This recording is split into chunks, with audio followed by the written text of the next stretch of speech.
What happens when an undercover CEO discovers her employees laughing at a disabled customer? What follows is a story of truth, pain, and the power of kindness. A story that will remind us all that every person deserves respect, no matter who they are or what they look like. Let's dive in.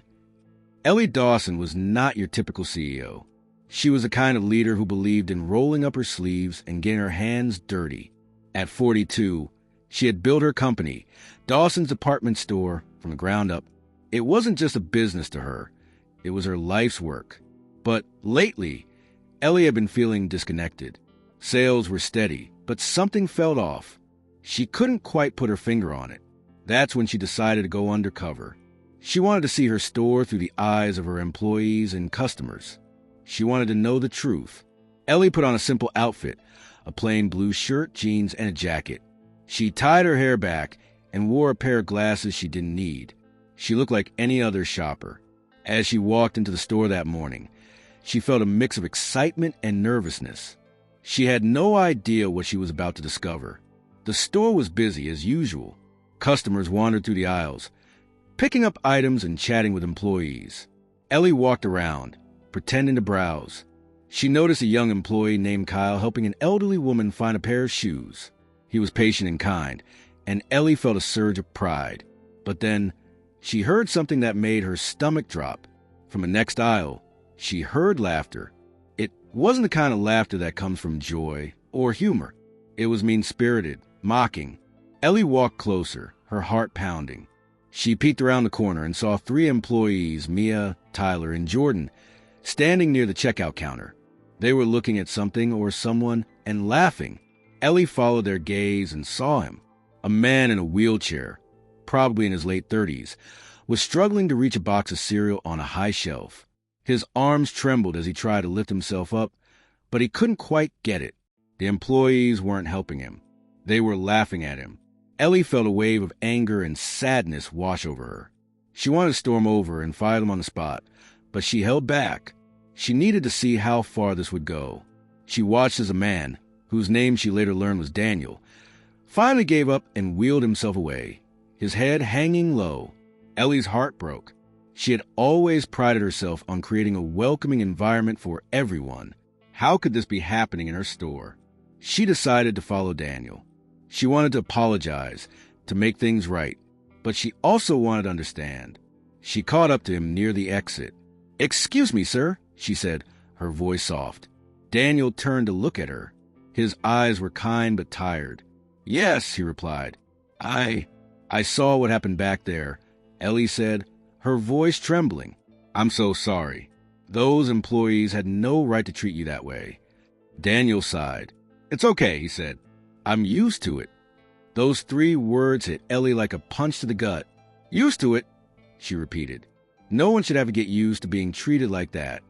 Daniel gave her a small smile. "You're kind to say that, but not everyone sees me as a person. They see the wheelchair first." Ellie felt tears welling up in her eyes. "Can I help you with anything?" she asked. "I'd like to make this right." Daniel hesitated, then nodded. "Actually, there's a book I've been trying to find. It's for my daughter. She loves to read, but I haven't been able to get it for her." Ellie's heart swelled. "Let's find it together," she said. The 2 of them spent the next hour searching for the book. Along the way, Ellie learned more about Daniel. He was a single father to a 10-year-old girl named Lily. He had been in a car accident 5 years ago that left him paralyzed from the waist down. But despite everything, he was determined to give Lily the best life possible. As they talked, Ellie realized how much she had been missing. She had been so focused on the numbers, the profits, the big picture, that she had forgotten about the people, the employees, the customers, the community. They were the heart of her store, and she had let them down. Finally, they found the book. Daniel's face lit up with gratitude. "Thank you," he said. "You have no idea how much this means to me." Ellie smiled, but inside, she was wrestling with guilt and determination. She knew what she had to do. The next day, Ellie called a meeting with all her employees. She stood in front of them, no longer in disguise. The room fell silent as she began to speak. "Yesterday," she said, her voice steady but filled with emotion, "I went undercover in this store. I wanted to see what it was really like for our customers and for all of you. And what I saw broke my heart. She paused, letting her words sink in. I saw employees laughing at a disabled customer. I saw a man who was struggling, not just to reach a box of cereal, but to hold on to his dignity. And I saw people who were supposed to represent this company, this family, fail him. The room was silent. Mia, Tyler, and Jordan looked down, their faces red with shame. "This is not the kind of store I want to run," Ellie continued. "This is not the kind of people I want to be. We are better than this. Every single person who walks through those doors deserves respect.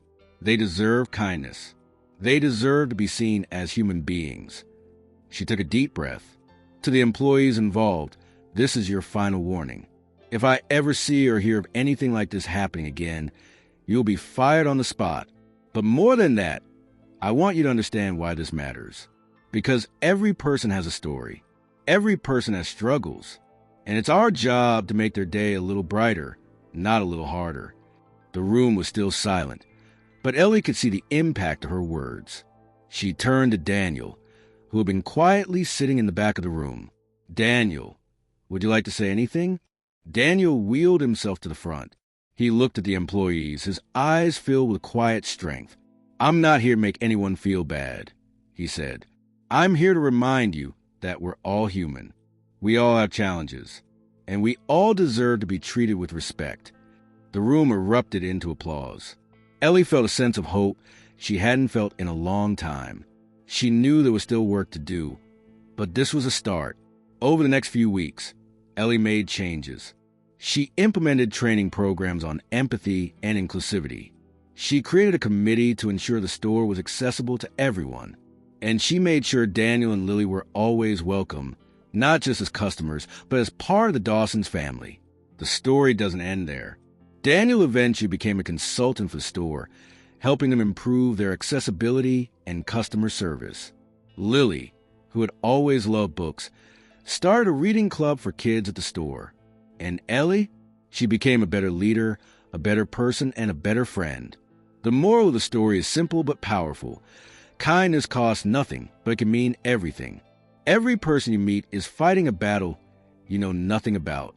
Be kind, always.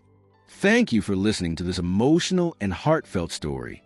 If you enjoyed it, please don't forget to subscribe to our channel and like this video.